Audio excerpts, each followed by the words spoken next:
မင်္ဂလာပါဒီနေ့ကျွန်တော်တို့အသက်တာမှာအတူတကွဆင်ခြင်ဖို့ရန်အတွက်ကျွန်တော်ရွေးချယ်ထားတဲ့အကျမ်းပိုက်ကတော့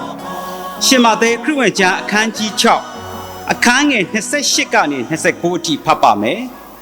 အဝတ်အဖို့အဘဲကြောက်စိုးရိမ်ရသည်။တောနှင်းပင်တို့သည်အဘဲသို့သောအားဖြင့်ကြီးပွားသည်ကိုဆင်ခြင်အောက်မေ့ကြလော့။ထိုအပင်တို့သည်အလုလဲမလု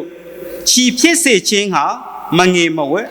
သို့တော်လဲပုံကြီးသောရှောလမုန်မင်းကြီးအဝတ်သည်ထိုအပင်တပင်မြ၏အဝတ်ကိုမမီဟုငါဆို၏ချစ်တော်ဓမ္မမိတ်ဆွေများဒီနေ့ကျွန်တော်တို့ရဲ့အသက်တာမှာကျွန်တော်တို့တောနှင်းပင်ရဲ့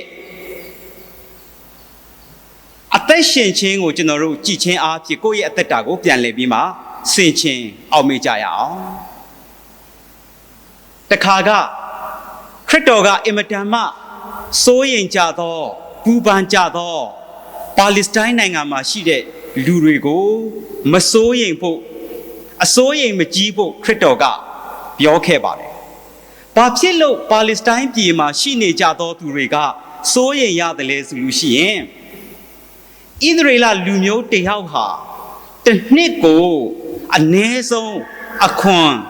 53မျိုးပေးရပါတယ်။သူတို့အတွက်ရှင်သန်ဖို့ကခက်ခဲပါတယ်။ဖွံ့ဖြိုးဖို့ကခက်ခဲပါတယ်။ပညာသင်ယူဖို့ကခက်ခဲပါတယ်။သူတို့ရဲ့လူမှုရေးနဲ့ဘာသာရေးမှာပါဝင်ဖို့ကအင်မတန်မှခက်ခဲပါတယ်။ယောမအစိုးရရဲ့ဖိနှိပ်ခြင်းကိုခံရတယ်လို့တစ်ဖက်ကနေသူတို့ရဲ့ယဉ်ကျေးမှုလွှမ်းမိုးခြင်းခံရတဲ့အခါမှာလည်းပဲဒီအကြောင်းအရာအတွက်သူတို့မှာအင်မတန်မှစိုးရိမ်တော့ကရောက်ကြပါတယ်။ဘာဖြစ်လို့ကျွန်တော်တို့လူတွေကစိုးရိမ်ရတယ်လဲဆိုလို့ရှိရင်ကျွန်တော်တို့ဆုံးရှုံးဖို့ကြောက်တဲ့အတွက်ကြောင့်ကျွန်တော်တို့စိုးရိမ်ရခြင်းဖြစ်ပါတယ်။လူသားတွေဟာဆိုလို့ရှိရင်ကျွန်တော်တို့ပေါင်းသင်းဆက်ဆံရေးရှုံးသွားမှာကိုစိုးရိမ်နေကျွန်တော်တို့ရဲ့ပစ္စည်းတွေဆုံးရှုံးသွားမှာပျောက်ပြက်သွားမှာကိုစိုးရိမ်ရတယ်ကျွန်တော်တို့ရဲ့ရည်မှန်းချက်တွေအနာဂတ်တွေပျောက်ဆုံးသွားမှာကိုစိုးရိမ်ရတယ်ကျွန်တော်တို့ရဲ့ကိုယ်ခန္ဓာအစိတ်ပိုင်းတွေကျန်းမာရေးတွေချို့တဲ့မှာယောဂဖြစ်မှာကိုစိုးရိမ်ရတယ်ကျွန်တော်တို့ရဲ့အခန်းကဏ္ဍပျောက်ပြက်သွားမှာကိုစိုးရိမ်ရတယ်လက်ရှိအစဉ်ပြေနေတဲ့အနေအထားပျောက်သွားမှာကိုစိုးရိမ်ရပါတယ်ဆိုတော့ကျွန်တော်တို့လူတွေမှာစိုးရိမ်ခြင်းကကျွန်တော်တို့ရဲ့အသက်တာကိုဖုံးလွှမ်းလာတဲ့အခါမှာကျွန်တော်တို့မှာပါရီဖြစ်လာနိုင်တယ်လဲဆိုလို့ရှိရင်နံပါတ်1ကျွန်တော်တို့ရဲ့ကိုယ်ခန္ဓာမှာအသက်ရှူမြန်တာတွေဖြစ်လာတယ်ရင်ပတ်တွေအောင့်လာတယ်အစာမကြေတာဖြစ်လာတယ်မောပန်းလွယ်တယ်ကောင်းကြိုက်တယ်ခဏခဏကောင်းမှုတယ်ခဏခဏသက်ပြင်းချတယ်ကျွန်တော်တို့ဘလောက်ပဲအစာစားပိုက်မဝဘူးတချို့ကြတော့အစာစားခြင်းနဲ့စိတ်ကိုမရှိတော့ဘူးတချို့ကြတော့ဘလောက်ပဲအိတ်ရေးမဝနိုင်ဘူးတချို့ကြတော့လုံးဝအိတ်လို့မပြောတဲ့အခက်ခဲတွေရှိပါတယ်ဒါကဘာဖြစ်လို့လဲဆိုလို့ရှိရင်တော့စိုးရိမ်ခြင်းကလွှမ်းမိုးတဲ့အခါမှာကိုယ်ခန္ဓာမှာတွေ့ကြုံရသောပြဿနာတွေဖြစ်ပါတယ်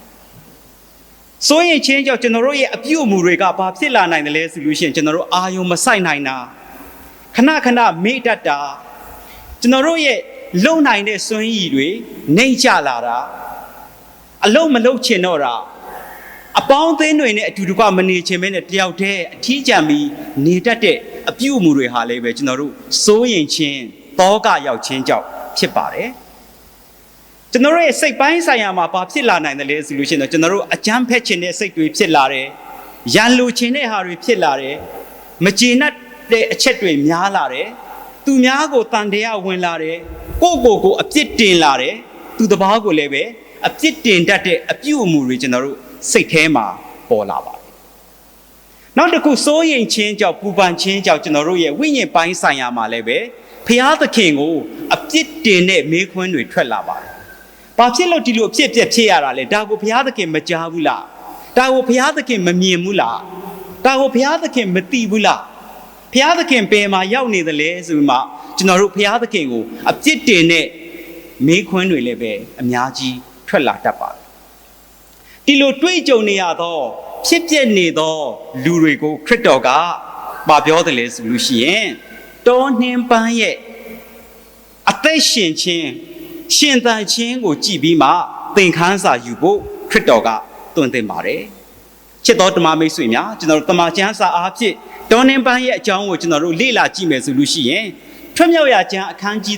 34မှာဖျားသခင်နဲ့မောရှေတိနတောင်မှာတွေ့ဆုံတဲ့နေရာမှာပွင့်နေသောပန်းသည်တောနှင်းပန်းဖြစ်ကြောင်းတွေ့ရပါတယ်နောက်တစ်ခုကျွန်တော်တို့45ခုမြောက်သောစာလံကိုကျွန်တော်တို့လေ့လာကြည့်မယ်ဆိုလို့ရှိရင်ဣသရေလလူမျိုးတွေရဲ့ထိမ်းများခြင်းမှာအရေးကြီးတဲ့နူးညံ့သိမ်မွေ့ခြင်းသစ္စာဆောင်ထင်းခြင်းဖြောင့်မတ်ခြင်းကိုတောနှင်းပန်းရဲ့လှပခြင်းနဲ့ခိုင်းနှိုင်းထားကြောင်းလည်းပဲကျွန်တော်တို့တွေ့ရပါတယ်။နောက်ရှောလမုန်သခင်အခန်းကြီး9အငယ်1ကိုကျွန်တော်တို့ကြည့်မယ်ဆိုလို့ရှိရင်သတို့သမီးရဲ့လှပခြင်းတင့်တယ်ခြင်းကိုလည်းပဲတောနှင်းပန်းနဲ့ခိုင်းနှိုင်းထားကြောင်းကျွန်တော်တို့တွေ့ရပါတယ်။ဣသရေလလူမျိုးတွေရဲ့တန်တာရီ3ခုကိုကျွန်တော်တို့ကြည့်မယ်ဆိုလို့ရှိရင်ကောင်းကင်တမန်ဂါဘေလနဲ့မေရောမာရိတွေ့ဆုံတဲ့နေရာမှာပွင့်သောပန်းသည်တောနှင်းပန်းဖြစ်တယ်လို့ပြောကြပါတယ်ခရစ်တော်လက်ဝါးကားတိုင်းပေါ်မှာအသေးခံတဲ့ကားတိုင်းရဲ့အောက်ခရစ်တော်ရဲ့သွေးကြသောနေရာချွေးကြသောနေရာမှာအပင်ပေါက်လာပြီးမှပွင့်သောအပင်သည်လည်းပဲတောနှင်းပန်းလို့ပြောကြပါတယ်ခရစ်တော်ရှင်ပြန်ထမြောက်တဲ့နောက်ပိုင်းခရစ်တော်ဆုတောင်းခဲ့သောကေသရှေမန်ဥယျာဉ်မှာအပင်တွေပေါက်လာပြီးမှပွင့်သောပန်းသည်လည်းပဲတောနှင်းပန်းတွေလို့ပြောကြပါတယ်ဆိုတော့တောနှင်းပန်းရဲ့သဘောတဘာဝကိုကျွန်တော်တို့ကြည့်မယ်ဆိုလို့ရှိရင်တောနှင်းပန်းသည်သဲမုန်တိုင်းနှင်းတံမိုးတံအပူတံအေးတံတွေရဲ့ဖုံးဖိခြင်းအနိုင်ယူခြင်းကိုမခံတော့ပန်းပင်တစ်မျိုးဖြစ်ပါတယ်သဲကန္တာရရှိတဲ့နေရာကြောက်ဆောင်တွေရှိတဲ့နေရာမှာအားမလျှော့ဘဲနဲ့ရှင်သန်ဖူးပွင့်နိုင်သောအပင်ဖြစ်ပါတယ်ခက်ခဲကြမ်းတမ်းမှုများရဲ့လွှမ်းမိုးခြင်းကိုမခံသောအပင်ဖြစ်ပါတယ်ချစ်တော်ဓမ္မမိတ်ဆွေများခင်ဗျာဒီနေ့ကျွန်တော်တို့ရဲ့အသက်တာမှာတောနှင်းပန်းရဲ့အပင်အသက်ရှင်ခြင်းပွင့်ခြင်းကိုကြည်ခြင်းအဖြစ်ကျွန်တော်တို့သင်ခန်းစာ3ခုယူကြပါစို့နံပါတ်1ကတော့ပါလဲဆိုလို့ရှိရင်ကျွန်တော်တို့ရဲ့အသက်တာကိုဘယ်ဒုက္ခဘယ်ဒုက္ခရဲ့လွှမ်းမိုးမှုကိုမှမခံဘဲနဲ့ဘုရားသခင်ရဲ့အုပ်ဆိုးခြင်းကိုကျွန်တော်တို့ခံယူဖို့ဖြစ်ပါတယ်ရှင်မာသဲအခန်းကြီး6ငယ်33ကိုကြည့်ရင်ဘုရားသခင်ရဲ့နိုင်ငံတော်နဲ့ဖြောင့်မခြင်းတရားလို့ပြောထားပါတယ်ဒါပြောချင်တာကတော့ပါလေဆိုရင်ဘုရားသခင်ရဲ့အုပ်ဆိုးသောအသက်တာကိုပြောချင်တာဖြစ်ပါတယ်အဲ့အတွက်ကြောင့်နံပါတ်2ကျွန်တော်တို့ရဲ့အသက်တာမှာဘုရားသခင်ရဲ့အုပ်ဆိုးခြင်းကိုကျွန်တော်တို့ခံယူလက်အသက်ရှင်ဖို့ဖြစ်ပါတယ်နံပါတ်3အချက်ကတော့ကျွန်တော်တို့ရဲ့အသက်တာမှာစိုးရိမ်ပူပန်ခြင်းကိုကျွန်တော်တို့ပယ်ဖျက်လို့မရပါဘူးဒါပေမဲ့ကျွန်တော်တို့ရဲ့အသက်တာကိုစိုးရိမ်ပူပန်ခြင်းနဲ့ကျွန်တော်တို့အုပ်ဆိုးခိုင်းဖို့မဟုတ်ဘဲနဲ့လွှမ်းမိုးခိုင်းဖို့မဟုတ်ဘဲနဲ့ဘုရားသခင်ရဲ့မေတ္တာဘုရားသခင်ရဲ့ဖေးမခြင်းနဲ့ကိုယ့်ရဲ့အသက်တာကိုအုပ်ဆိုးစေလက်ကျွန်တော်တို့အသက်ရှင်ဖို့ပဲဖြစ်ပါတယ်အရောက်စီတိုင်းကိုဘုရားသခင်ကောင်းကြီးပေးပါစေခဏလေးဆုတောင်းရအောင်ထာဝရဘုရားကိုရောကိုယေရှုတင်ပါ၏ယနေ့ကိုရောရှင်ပါဘုရားလာဝနှစ်ချင်းအဖွဲ့ချုပ်ရဲ့အောက်၌ရှိသောနေရှိနေ၌တော်၎င်းကိုရောရှင်ပါဘုရား LPC နဲ့တိုက်ရိုက်ဆက်သွယ်သောအသင်းတော်တပါးပေါ်၌တော်၎င်းကိုရောရှင်ဖေးမတော်မူပါမဆတော်မူပါတွေးကြုံရသောဒုက္ခဒုက္ခရဲ့ကိုရောရှင်ပါဘုရားအုပ်ဆိုးခြင်းကိုမခံယူဘဲကိုရောရှင်ရဲ့အုပ်ဆိုးခြင်းကိုခံယူလက်တွေးကြုံရသောအမှုရာအားလုံးကိုဖြတ်သန်းနိုင်သောအခွင့်ကိုပေးတော်မူပါအရောက်စီတိုင်းရဲ့အချိန်နာရီအသက်တာလုံးစုံကိုစက္ကအနှံ့ကြသောအခါ